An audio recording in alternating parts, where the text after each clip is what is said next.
కేరళలోని శబరిమల పుణ్యక్షేత్రంలో సంక్రాంతి పర్వదినం సందర్భంగా మకర జ్యోతి దర్శనమిచ్చింది. ఇక్కడ పొన్నాంబలమేడు కొండపై మకర జ్యోతి దర్శనమివ్వగానే అయ్యప్ప స్వామి భక్తులు పులకించిపోయారు. మకర జ్యోతి 3 సార్లు దర్శనమివ్వడంతో లక్షలాది మంది భక్తులు ఆనంద పారవశ్యంతో మునిగిపోయారు. అయ్యప్ప నామ స్మరణతో శబరిమల క్షేత్రం మారుమోగిపోయింది.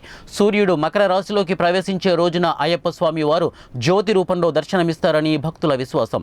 పొన్నాంబలమేడు పర్వతంపై అయ్యప్ప స్వామికి దేవతలు, ఋషులు హారతులు ఇస్తారని క్షేత్ర పురాణం చెబుతోంది.